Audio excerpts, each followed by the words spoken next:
always saw flyers and things about the show, and I always wanted to go, but it was too far away to go. So this technology is great to be able to participate this way. I'll tell you a little bit about the Toy Tractor Times. I purchased it from Rick Larson, who started it in 1983, and I bought it in 2003. And I had been running a website called toytractorshow.com for about 3 years, where I was putting out new farm toy news, and I had a message board called Toy Talk, which I still run through the Toy Tractor Times today. And I felt at that time that the world was kind of going digital. You know, computers were taking over. There were a lot of websites. Everything at that time was about a website. And so when I purchased the magazine from Rick, he published 2 more issues, a November 2002, and then a January, February 2003, and then it was my turn to take over in March. So in order to kind of make the digital platform more interesting, rather than doing that typical monthly magazine, and a magazine typically has 15 to 18 articles in it, various sizes and information, I started putting out a new article every other day. So you would still end up with the same amount of content, but it hopefully was more intriguing for people. You know, there's new information, and I covered everything on collecting 1/16 scale. Doug Harkey was still writing for the Toy Tractor Times back then. He was doing variations. We were covering pedal tractors, doing all of that. So from 2003 to 2017, Toy Tractor Times was an online magazine, and what I tried to do also was incorporate some video. I would go out to the field, and if Erdl had a new combine coming or a new tractor, I would go film that, or find a classic tractor and film it in that way to help people kind of relate the toy to the real machine in a video. So you kind of were watching TV now on Toy Tractor Times. And that all was working great for a long time. And then all of a sudden, Facebook came along, and Twitter and Instagram and YouTube, and it really started to erode the collector base. There was a great advantage in that a lot of collectors were all on Toy Tractor Times as kind of that centralized clearinghouse online, but everyone started kind of breaking off and going their own way on social media. So I decided in 2017 that, you know, you can't fight the current. You know, you either have to go with the stream or you're probably going to drown. So I decided to, you know, that the most important thing I want to do with the Toy Tractor Times is make it a source of information for collectors. So I branched out and went all in on social media, doing Instagram, and which is just sharing pictures, and Facebook. And another thing that's happened is, because, you know, whether you're the Toy Farmer magazine, which is a great publication, or the Toy Tractor Times online, those were kind of the main central places to get your information. Now, anyone with its social media is their own reporter. If someone gets a hold of that new Erdl catalog and they put it out, if the Toy Tractor Times puts it out 2 seconds later, it's like everybody saw it already. So I guess it's hard to report on new toy news because it spreads so fast. So in the last 2 years, I've really been focusing on covering customized models and farm displays, just really focusing on that. The farm display side of the hobby is really growing. It's becoming bigger events at toy shows. People want to come in and see these kind of train layouts of farms. And with 3D printing now, you can print anything that you want. I mean, if you grew up using a Cultimulcher or a certain kind of plow or a forge harvester that you thought would never be made as a toy, now, like what I like to do, because I'm involved in 3D printing, I buy owner's manuals on eBay, and I have a friend that works at Electrolux. He's an engineer, but he can draw. If I send him that owner's manual through the line art, he can draw that model. For example, I grew up with a neighbor who ran all Ford on his farm, and he had a Ford Kloss combine. And I thought, I've always wanted one of those, but I may be one of 3 people that wants this Ford combine. I bought the owner's manual. He was able to draw it and print it out. So now I have a Ford combine in my collection. And that just seems to be where the hobby is going for a lot of younger people. But I think just in general, people are gaining this interest in what 3D printing can do to detail their models and detail their farm. And that's a nice thing. Like for the Toy Tractor Times, The magazine starting in 1986 started making an anniversary tractor, and they were all 1/16 scale. I like 1/16 scale. They were all that way through 2017, but the price started going up. Recording. I turn and go part way up. Oh. So one of the things we're seeing in 1/16 scale today is those toys are, at least in the United States, are $100 or more. And I just don't feel comfortable offering that, $100 toy, because it's just harder for people to buy. When they were $20, $30, people bought a bunch of them. When they were $50, they still sold well. But breaking that $100 mark is getting a little tougher to swallow. So I went to all 1/64th starting in 2017 for the Toy Tractor Times. And again, that's where that 3D implements and things come in. I did a Minneapolis Moline G1000. If you've ever looked at the brochure for that tractor, it shows it with a 12-row Minneapolis Moline corn planter. So I was able to have my friend 3D print that. Now this Toy Tractor Times tractor can be a little more fun because I can put it on a display board with that 12-row planter and tell more of a story, recreating the brochure, or adding more Minneapolis Moline pieces to the model farm.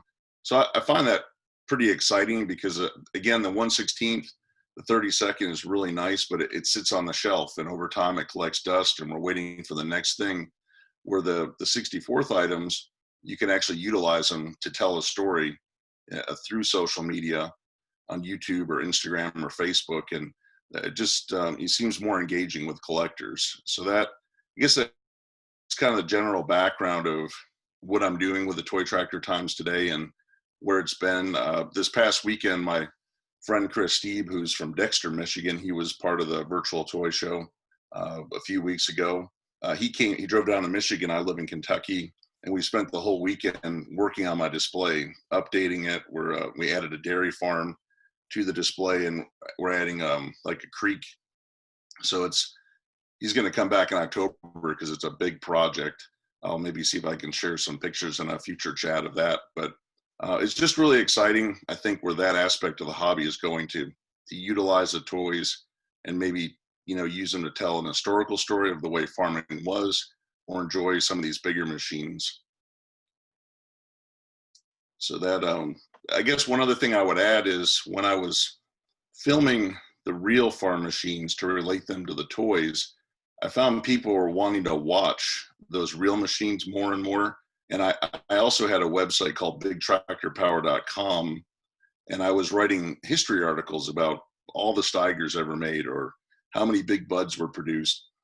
And I attended the 2009 Half Century of Progress show in Rantoul, Illinois, which is 250 acres that they bring historical machines in, corn pickers, combines. They harvest all the corn and soybeans over the weekend, and you see equipment you might have only seen in a brochure at this show. And then the fun thing is after the crops are harvested, then they shred it and disc it, and then there's hundreds of tractors out there plowing.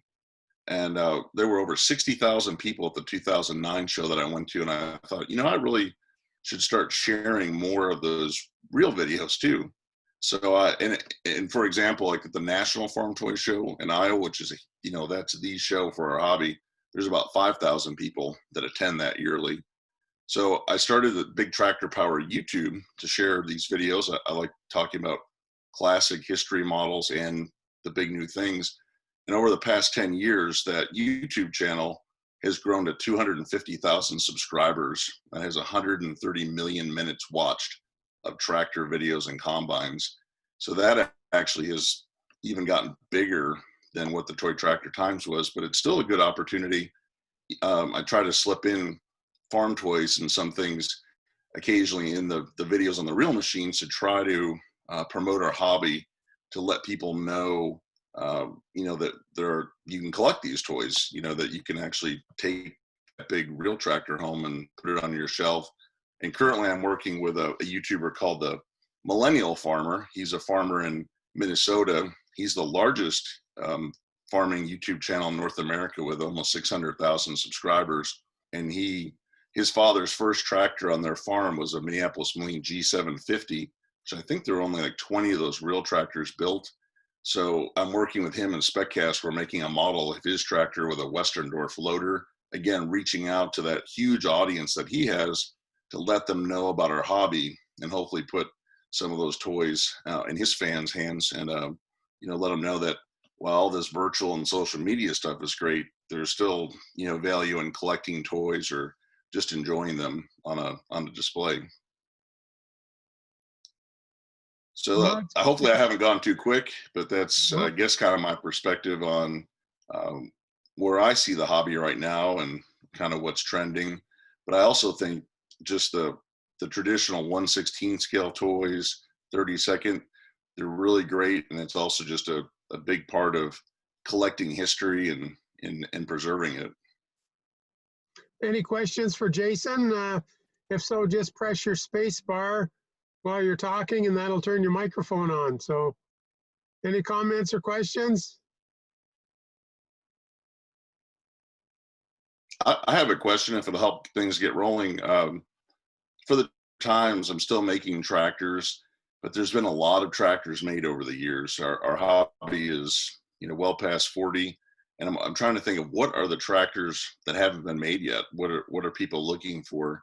I always hear at toy shows, people say, well, I want something different. So I guess the question would be, what would be different? What needs to be made to fill some gaps in our hobby? And when you say that, you're thinking 1/64 scale, aren't you? Yes. Now's your chance, folks. Pop in your requests. I'd like to see a W6 1/16 made. Well, I know that I've been with SpecCast at shows. I've heard that one many times, and I think it would definitely be a good one to make.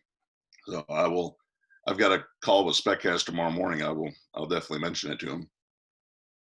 I would appreciate that. I see a lot of good IH toys back there behind you. It looks good. Jason, Frank is the chap who had the really good display at the show with the IH toys set to the music and the curtains. I don't know if you remember it. Yes, I do. I remember you showed that to me before the show. That was Frank's display. Well done. I just, if anyone is on Facebook or Instagram, over the weekend, my friend Chris, we built a 1/64th International Harvester dealership from the 70s. So I like preserving that IH history. I saw that on Facebook today. Is that on your Toy Tractor Times Facebook page, Jason? It is. There's a where it picture is? there, and I shared it in the IH group on Facebook as well. Oh, good.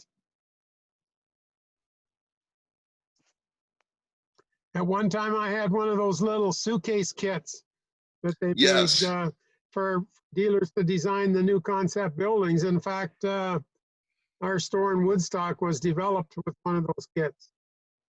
Wow, that's pretty neat. Is that dealership still in existence, or is it? Yep. That's exciting. I have one of those suitcase kits, but it's still in the cardboard box, so I've never opened it. It's, in fact, the building, the outside appearance of the building was drawn by the IH graphic artist. Okay. That's neat. That's just a great piece of history. And I've seen the pictures of it, and I always wonder if I should take mine out or not, or if it's better to leave it unsealed. When I first took over the Toy Tractor Times and precision toys were really hot in 2003, I did an article called "A Brick in a Box" because no one wanted that wide front Power Shift 4020 or the early A with a cultivator from John Deere. No one wanted to open those. I'd see people at the show inspecting it. Was the tape still on it? Was it sealed?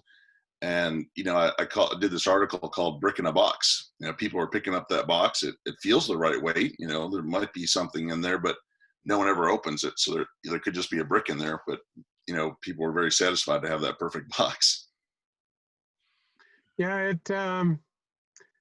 it's always a question of, do you leave it in the box or do you take it out and enjoy it? And there's a whole different multitude of thoughts on that.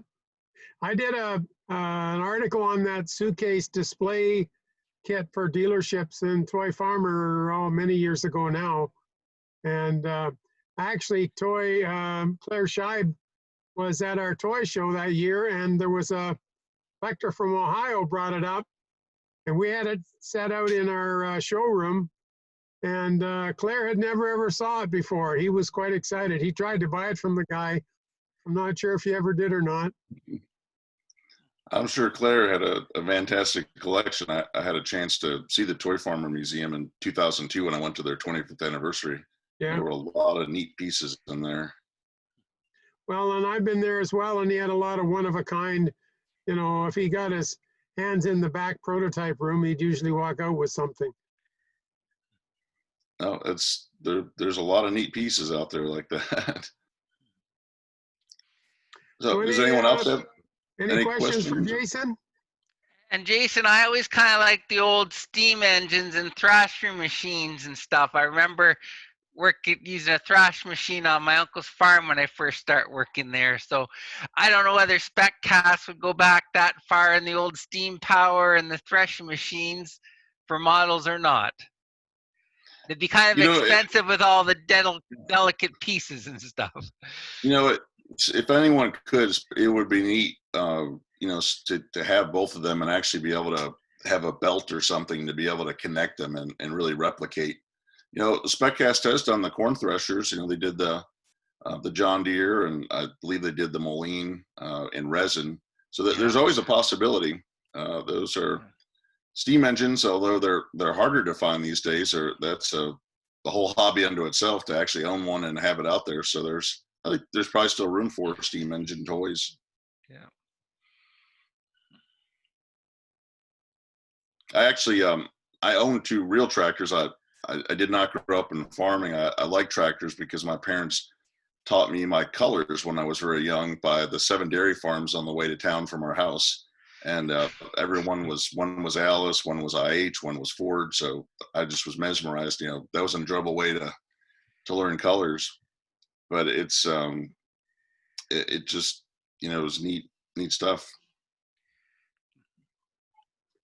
So in your Toy Tractor Times, Jason, what do you think attracts your readers the most?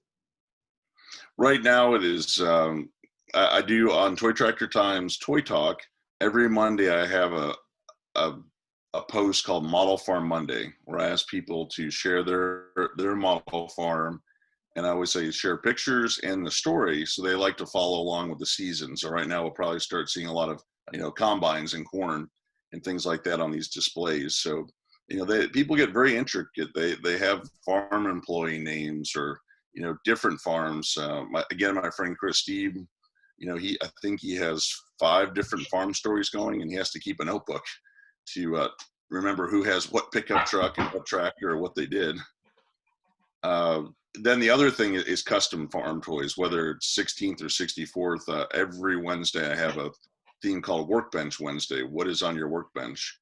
And I've seen everything from people doing HO scale customs. And one of my favorites is there's a soldier, and he spent a lot of time in Iraq and Afghanistan on different tours, and he couldn't take his toys with him. But to keep himself occupied and keep his interest in the hobby, he makes paper tractors and combines. And these things, you know, if you stand 10 feet back, you'd think it was a die-cast toy sitting there. They're so intricate, but he prints them all out on paper, and then he cuts them out with an X-Acto knife and puts them together. And he's made farmhand flail manure spreaders, Gale forge harvesters, IH axle flow combines. It's just amazing. And it's just all paper. So that's something that's fun with the Workbench Wednesday, is just seeing what people's talents are and what they're dreaming up. And Toy Tractor Times Toy Talk on the website. There you go, Sean. You better get some stuff on there Wednesday. Yes. And toytractortimes.com is completely free. So it's just simply going in and signing up for an account. And you can actually see all the back issues of the Toy Tractor Times magazine and participate, you know, in the weekly forums. So how do you pay the bills then if it's all free? Well, through YouTube, because Toy Tractor Times is a YouTube account and Big Tractor Power. So one of the neat things about YouTube is that we also, it's like TV now. You see those commercials playing every 7 minutes in the videos. So I make and it is a fraction of a penny. I'll give an example that if I get a video that has, say, 30,000 views in 24 hours, which is, pretty good, that'll make about $20. So you really have to have a lot of views and a lot of activity. But I've been very lucky that I think Toy Tractor Times is over 30,000 subscribers, Big Tractor Power at 250,000. And again, that you just subscribe so you get notifications on the video, it's free. But what YouTube does is go out and say, they advertise it. So you might see a Ford F-150 pickup truck commercial on there, or a lot of farm seed and chemical ads. And every once in a while, Case IH advertises on there. I could never have gone to those companies with the Toy Tractor Times magazine and say, hey, I've got 5,000 subscribers to this online magazine. Would you advertise the Ford F-150 pickup truck? They would have laughed at me. But YouTube, huge platform, they got all those major advertisers. And what I'm doing is providing YouTube content to play those ads on. And then, I get to share fractionally, at least, profits from that. And you said within 24 hours, is it important that those views come in 24 hours? It is. Your first 48 hours on a video are pretty much what you're going to get on views. Now, some of them I do have on Big Tractor Power. I have 16 videos that are over 1 million views.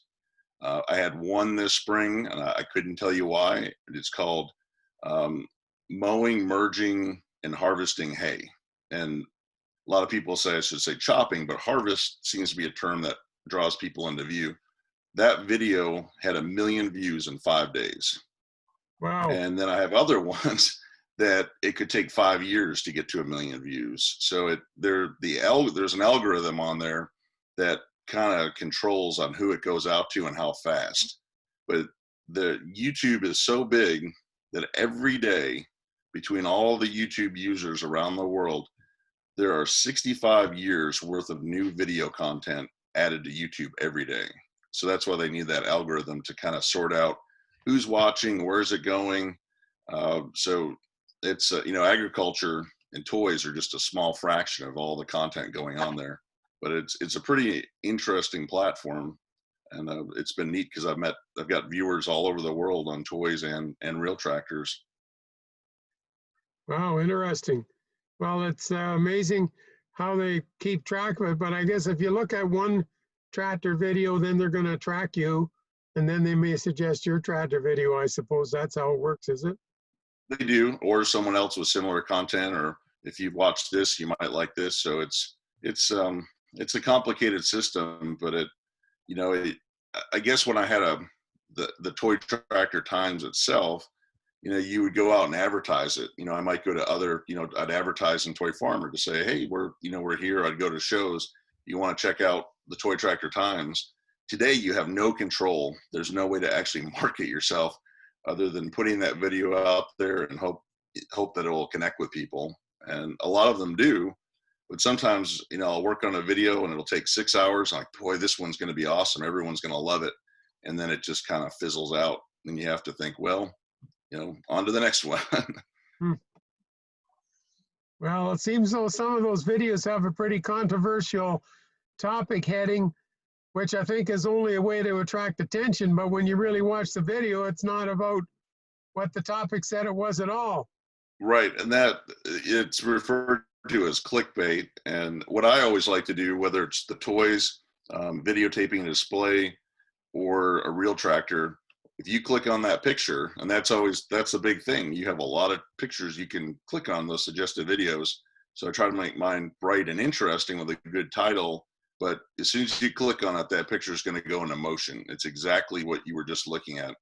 And I have found that more successful because the clickbait may draw you in once or twice. And then after that, people say, oh, that was no good. They're just trying to trick me or hype it up. Yeah, well, they see it as false advertising, eh? So like today, while Chris was here, he made a 18-inch by 18-inch display. So, it's kind of about as big as this computer screen, but it's a creek. with trees hanging on it and driftwood and all sorts of stuff. So we, were like, how do we make this little tiny display interesting for YouTube? So we put a John Deere 4230 tractor and a John Deere kick baler and a wagon driving over the bridge with a picture. And then I got my camera down there and then made that. I said, today we're looking at this new display that's highly detailed. Does anyone want to guess how big this display is? And then I pull back and there's Chris standing with just this tiny little thing that almost looks like a real country road. Yeah. So have you uploaded that already? No, it'll be out tomorrow. Okay. It'll be out probably around 9 or 10 in the morning tomorrow. What do you use to edit your videos with? What program? I use iMovie. Which Okay. comes with my Apple computer, and I've used that since 2015. I've been very happy with it. Although I'd like to maybe go to a program called Final Cut Pro, which is, I think it's about $300, so it's expensive, but I think there's a lot more options.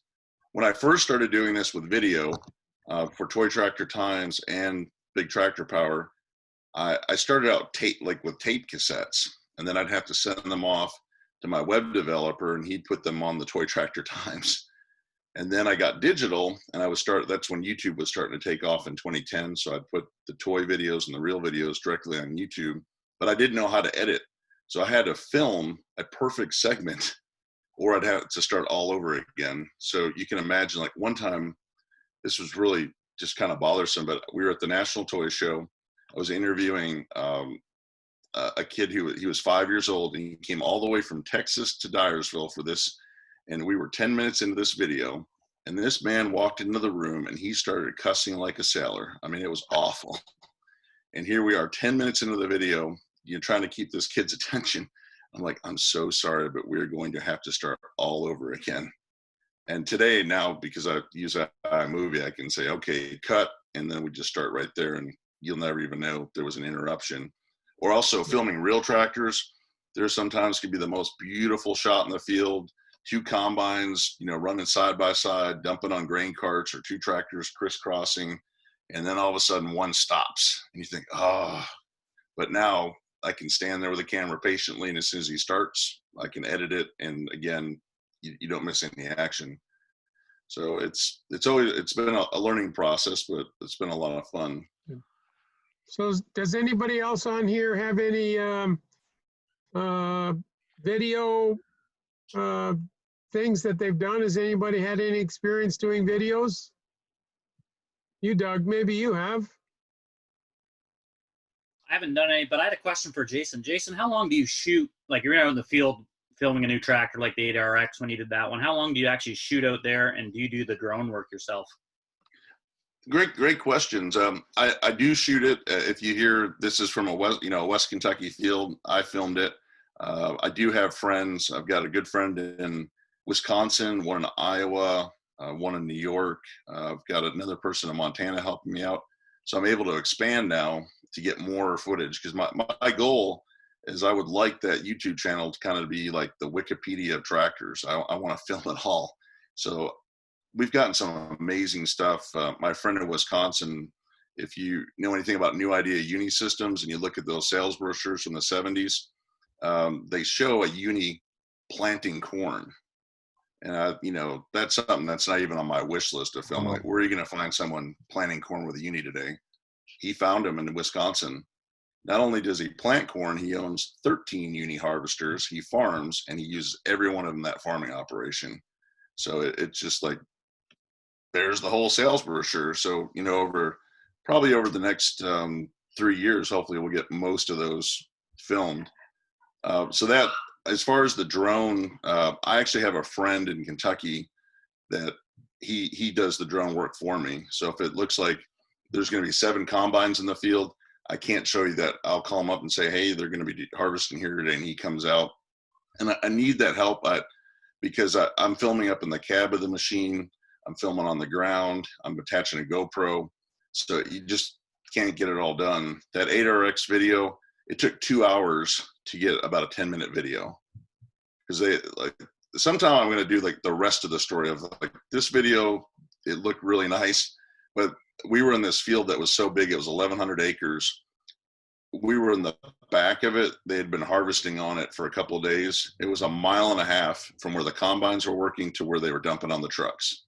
So when that grain cart got filled, and there were 2 400 bushel combines rolling in like 270 bushel corn, those grain carts were there for 10 minutes and then they would disappear for about 20. So it's just kind of a lot of waiting around, or, you know, sometimes you get a belt that breaks or something. So that 10 minutes can be a lot of time waiting in the field. Or sometimes you get there. My friend John in Wisconsin, again, he found a Heston Field Queen. And we were really excited about that because, again, that's not a forage harvester. You saw a lot when they were new, and you definitely don't find them now. So he was there on the road. It's coming down the road. It's like, wow, he's going to pull in there. I'm going to film this on the road, start chopping. It got 20 feet in the field and plugged up, and that was it for the day. So now we're sitting there waiting, like, is it, maybe we'll get it this week? They'll get it going again, maybe not. So there's always interesting things like that. I've made a few videos with Dwight of the toys that he's made. And what he does as he's building the toy, he makes pictures, and then he sends all the pictures to me. And then when the toy is completed, he comes down to my place and he has a little spiel about what he's done. And then I put all the pictures in motion into the video. And then at the end, he talks about how he actually made the video. That's a great video. I think so often we look at these beautiful models after they're finished and you think, you know, it just looks like a magic wand was waved and it's perfect. But to see if brass or, you know, was used, or the welds or the cutting, it's really important to show what went into making it look just the way we wanted it to look. Well, So where are those located, Frank, for people to see? It's on YouTube, and it's IH 986 fan. Okay. I will check that out. IH 986 fan. FAN. Yeah, I didn't realize you were doing that. Yeah, we're waiting now. Our cameraman at the moment, he's not feeling very good, so we're not making anything at the moment. But hopefully he gets better soon, and then we'll get one of the latest discs that he made. Who's the cameraman? Julius DeRue, my friend, Oh, who lives just down the road from me here. I'm the director, and I'm the guy that's the finished product, you know. The son of a gun. Good for you. You got lots of hidden talents, man. Got to do something. Good for you. I'd like to ask, I guess, how many of our people on the night are farmers involved in farming, or are you just a farm equipment fan and have never been in it? I'd be kind of curious to know. What was the question? How many of us are farmers? Yes. I was. Retired 7 years ago. Always farmed with IH, right from the W6 through to a Super H and a 400 and a 560 and a 706, an 806, a 1456, an 856, and right to the end. The last tractor we had was an 8920. Very nice. Those are all great tractors. What's your connecting to farming, Ken? I used to work on my uncle's dairy farm, and growing up, I worked on a few different farms. So I always liked riding the machines and working on the farms. And growing up, I always wanted to be a farmer, but then without parents that had a farm or anything, it was just too expensive to get into. So that's where I left to go into the building inspection field or the architectural technology field, but I still like to get out to the farms, and I enjoy the farm buildings when I do inspections and designing them and stuff. So Good. Who wants to go next? You? I've been involved with farm equipment dealerships. In my younger days, I farmed for a time period, and I spent 25 years working with farm equipment manufacturer Hool, farm equipment, liquid manure spreaders and all that type of thing. And I retired just a few years ago and took up the hobby then. But I'm, of course, anything that I had connection with that I worked on or fixed or drove or owned or sold, I guess, is what I have a tendency to collect. Great. I had a question because I like the whole. I have some 1/64 Hool spreaders on my display. What is the new name of the company? I noticed that Hool's getting smaller and smaller on the decal. Is it Geotech or GEA, or how do you say that? GEA, and it's a worldwide company. It's Okay. this is just a small amount of the business that company does. They're also owned. They do milking equipment.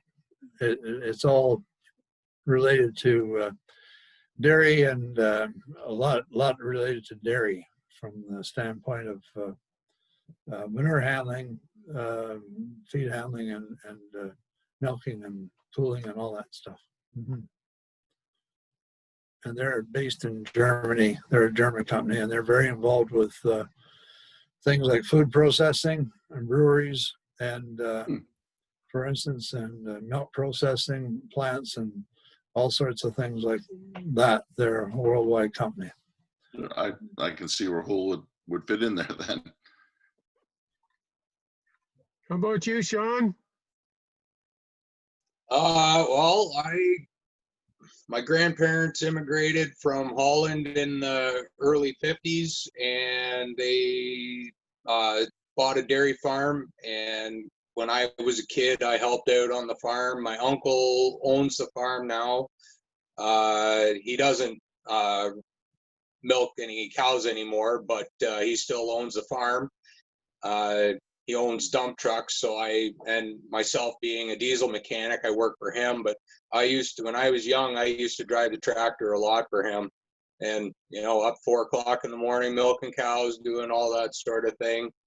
But so I've driven lots of tractors, but I certainly don't own one. But that's pretty much where my love of tractors started. So, and with the hobby that the sector of the hobby that I'm in, that's a whole different topic that could take hours to talk about.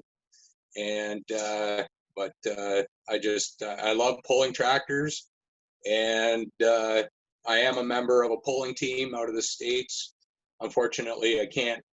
There's not a whole lot of pulling, and our team hasn't pulled this year at all. But hopefully next year, when things might possibly return to normal, maybe we can go back to that, and I can go down to the States again and do some pulling, which was really upsetting not to be able to do this year. But I'll just keep pulling tractors, and just continue on with my hobby until things kind of turn around again. Very good. I'm definitely enjoying looking at that 2+2 with the Magnum cab back there. That's pretty cool. There's a little bit of filing that went on to make that Magnum cab top fit on that. Show us a closer up picture of it. This thing weighs almost 12 pounds with the tires on it, but trying to get up there a little bit closer. But yeah, all I did was I took the cab top off a Magnum and cut the pillars off the factory or the original cab, and just kind of played with it until I could get it all to fit together. And it is riveted on. The top piece is riveted on, so it won't fall off. But a customer of mine down from, I believe he's from Illinois. He loves the the 5 millionth build, and he's always loved that tractor. And I've built a couple pieces for him, and he's like, "Did you ever consider what if International had made a 6 million tractor, what would it be? They made the 5 millionth tractor, and he says, I'm pretty sure if my numbers are correct, it could have been a 2+2 that could have been the 6 millionth tractor built. And so instead of just taking 6388 and painting it the 5 millionth scheme, the red and white, I thought, give it something different, make it a prototype deal, put a Magnum cab on it, and, go from there. I had custom decals to replicate the 5 millionth decals, but to fit the longer nose of the tractor. And I think so far it's turned out pretty good. I know the customer has seen it because he watched the videos that you posted up after the show, and yeah, he was really happy to see it the way it was. Yeah, I got to space the tires and stuff like that on it, and put some lights on it. But other than that, it's pretty much done. He's happy with it the way it is for the most part. So it's just a matter of trying to sit down and have time to get it finished, which there's probably another 40 tractors I have to do in the next 6 months. So I'm keeping busy. I painted up a green one yesterday, so can hopefully finish that up. And that's just a little G model, or unstyled G. And I haven't painted a whole lot of green tractors, but the paint turned out pretty shiny. So that's the aim that I look for, Doug. Trying to make my tricks work, right? Yep. Tricks to paint. Yep. Just to Put just them in to the do it oven, right. man. Put them in the oven. I did not. I didn't put the casting in the oven like I usually do. It was actually everything I've ever said about painting. There's a slight breeze, and I just ran outside and just nice. I misted the tractor with paint, and the way it covered was just perfect. And it actually turned out pretty good. So I'll just a old little G, and the customer wanted it to look like his grandfather's pulling tractor, and it's got the front weight bar on it, the wheelie bars, front weight or rear weight brackets. The little details that I could add, and do to make it look like this fella's grandpa's tractor. So when it's all done, I'll be putting it on, the Farm Toy Addiction. I'll post it up there, and some of the other pages that I'm on. And yeah, my little hobby, brass work. Good for A you. lot of it's brass work. And try to get to some of the other ones that I need to get done before Christmas time, or so to speak. Yeah, very good. Well, anybody else want to answer Jason's question about farm background? I was born and raised in the city, but there was an International Harvester dealership at the end of my street growing up, so I think that's where my passion came from. Did a little bit of farming with friends, but nothing serious, but I've collected for over 40 years now, so.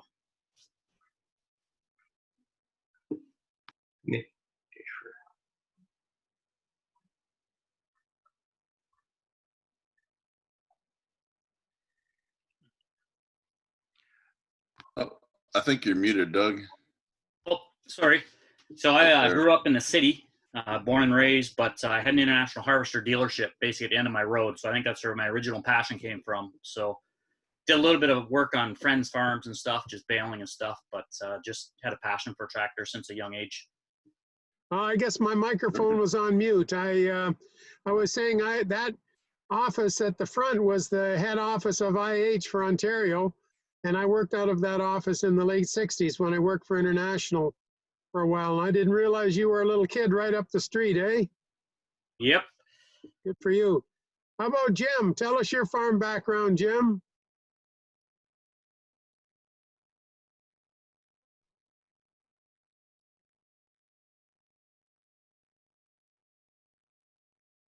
You have to unmute.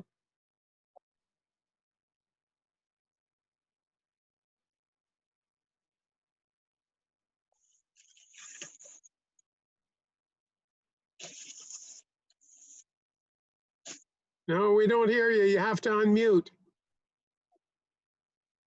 Maybe we'll get Nick to tell us his while you're figuring that out. Go ahead, Nick. Oh, I never grew up on a farm. I kind of wish I did, but never grew up on a farm. But I've always been into farming stuff. I've always been a John Deere fan since I was a kid. So always was a fan of John Deere and farming and all that. I find it quite interesting. Very good. Okay, now we'll go back to Jim. I think Jim got unmuted. Can you hear me now? Yes? Yep.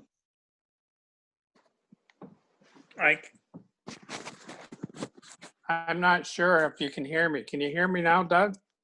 Yeah, we hear you fine. Okay. Yeah, I was born and raised on a farm. Farmed pretty well all my life till, I don't know, a few years back. Retired now. We used International Harvester. Everything was International Harvester. But since I've retired, I even get to drive some of that green stuff once in a while, you know. And nowadays they got things pretty fancy and pretty comfortable. So yeah, and I like the tractors. I like trucks. I'm a truck driver too. Haul grain like corn, soybeans, and such into the elevators. And so anyway, that's where my background for collecting came from, I guess. Okay, thanks, Jim. How about you, Larry? Hello, can you hear me? Yep. Okay. I worked in the summer when I was a kid on my grandfather's farm and also my uncle's farm. And then I bought a farm in 1990. We farmed for about 10 years. It was a losing proposition. So my wife went. So we still live on the farm right now, but I rent it out. Very good. Well, I think everybody knows my situation. My grandfather farmed years ago, turned into a farm equipment dealer in 1923. And so I was a third generation farm equipment dealer and turned into toy collecting as well. So spent most of my life in the agricultural industry, although not directly farming. Mostly with the equipment side of things, both as an employee of International Harvester for a few years and then into the family farm equipment dealership business. So we had quite a mixture of farming expertise here, Jason. Absolutely. It's really always interesting to hear people's backgrounds and interest, in collecting. Yep. And then Doug, do you still help out the dealership, or are you kind of retired now, Doug? No, I'm pretty well retired from the day-to-day stuff. My two cousins took over some of the stores, and we are part of actually Delta. Those in Ontario will know Delta Power. We're part of the Delta Power group. And we've got store and air has turned to motor jet skis, jet boats, bombardier snowboard boats. So we're one of the big bombardier dealers in Canada out of our air store. And then in Cambridge, we've got a smaller store, which is mostly institutional type products like grass cutting and cemeteries and landscapers and snow plows on the front of pickups and that sort of stuff.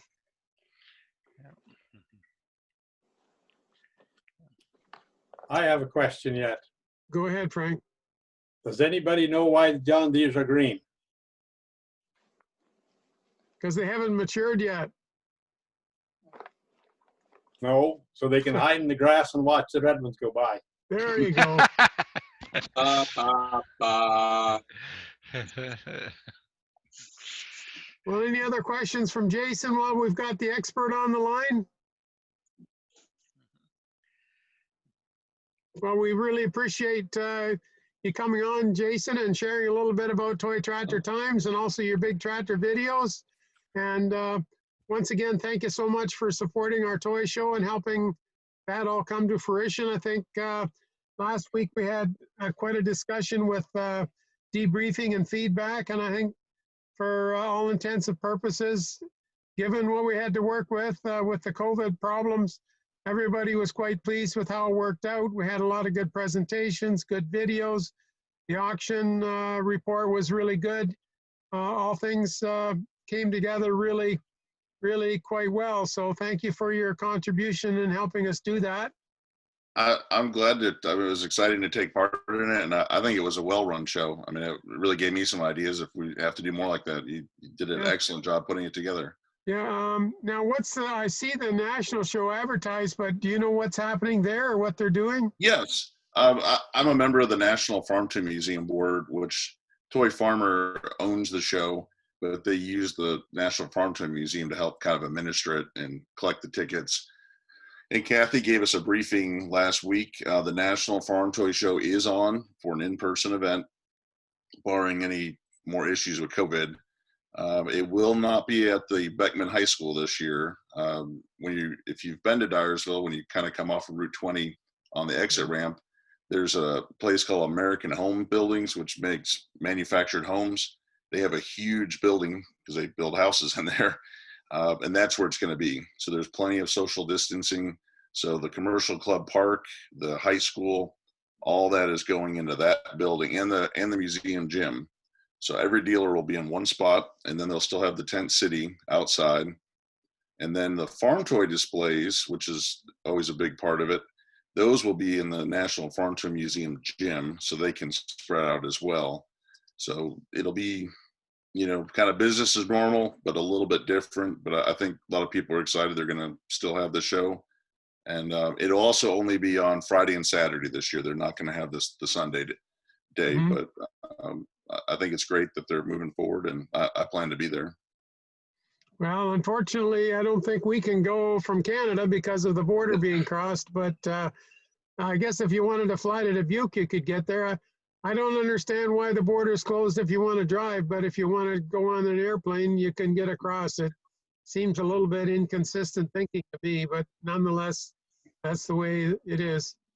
Well, I'll tell you what, I'll be there filming, so I'll put out a lot of videos of the show on YouTube. So okay, well, we'll get there via your camera then.